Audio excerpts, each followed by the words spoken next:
guys, here's the situation. So I started getting a lot of weird electrical connection alarms and yeah, all kind of electrical issues, electronic malfunction, electrical malfunction alarm, and then along with body control, the doors not locking, unlocking, all kind of weird stuff. So did some research and found that there may be a water leak issue in the trunk. See here, this is our the rear fuse panel, and then you see here all this water. We had a lot of snow here in Chicago, and the snow melted, so I'm not sure if the water leaked from the top, or some people say that there might be coming from this one here. So we'll have to figure out how do we solve this, but this is a big mess. So step one is to get rid of all the water, and I'm using this hand pump just to suck all this water out. So this is how much water I got out of here. For the remaining, I'm going to use a rag or something to just dry it up. Alright guys, so after removing all the water, the first thing that I've done is, without going overboard, I've used this tiny fan to dry, and I have actually removed this box as well, so that at least we can dry it properly. So now it seems like it's pretty dried. If I touch these harnesses, it still feels there's moisture, definitely.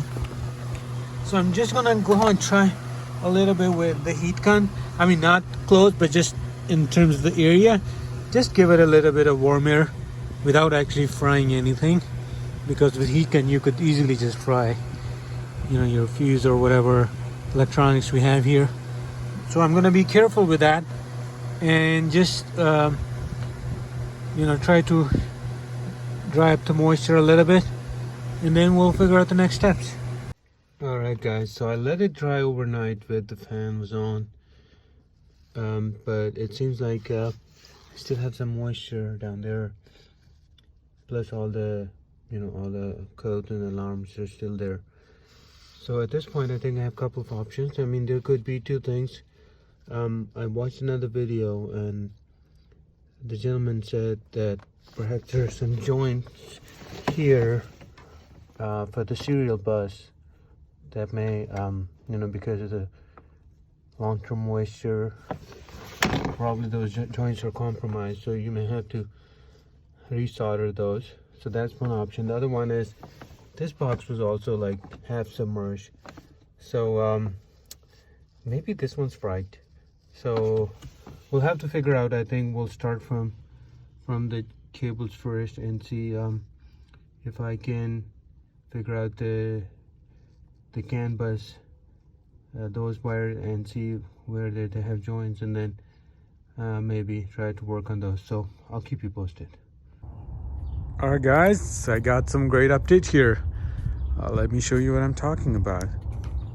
You guys hear that? Let me open the trunk. See that? Things are working now. And we didn't do anything. Well, we did something, but not really. Most of it was done by nature. We'll let the car dry. I had the fan on, remember? And then I dried the water first. And then basically it was just parking the car in the sun, keep the fan on for a little bit, like a day or two. And then I just let it dry by itself. What you can do is, if you do feel like, maybe there's that electric spray, you can do that to dry the moisture. I still feel a little bit of moisture, but the good news is everything else is back working. Now the long-term plan is to find out what's the source of that leak. Now some people do suggest that the drain for the sunroof, check if they're not blocked. The other main culprit, a lot of people say, is if you look at around this, they do say that there's a possibility of water seepage from this, but you can't open it from inside. So what I'm going to do is I'm going to do some weather stripping here, maybe put some, and maybe find another like some weatherproofing here on this grommet. But other than that, my long-term plan is that I'm not going to push the cable down all the way to the bottom. I'm just going to lift it up. For that, even if I had to let go of this box, you know, I don't need to install it. And I'm not also planning to install this control unit for lift gate all the way to the bottom, because that's where it sits, and it says all the way at the bottom. So well, for my peace of mind, I may also install like the water alarm or something, you know, the inexpensive one, like a couple of dollars. You can, just in case if there's ever any water leakage here, I'll get to know sooner than, you know, the car breaking down. But let me quickly show you one more thing. I'll start the car and I'll show you that all the alarms are gone, all locks and locks, you know, car controls are working. All right, so here we are. We're just gonna go ahead and start the car.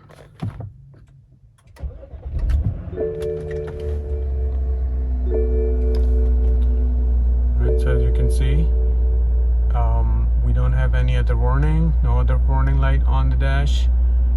Everything seems fine. So that's all great. So one thing I do want to mention here is that if you are getting that 4x4 warning, the amber light, it's a simple fix. I saw in one of the videos and it works perfectly. Turn the steering all the way to one side left, and then maybe turn it all the way to the opposite right side. Once you do that, the sensor, I think, recalibrates itself, and even that alarm goes away. I did have the check engine light on for a little bit, but I let the car run for like you know, I kept it idling for like an hour or two, and then I drove it around a little bit, and then that alarm went away too.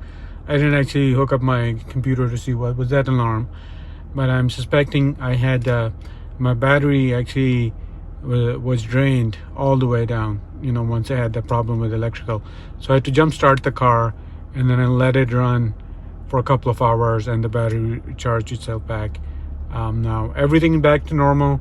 I'm glad you know, the issue is resolved. I know it was a water leakage problem.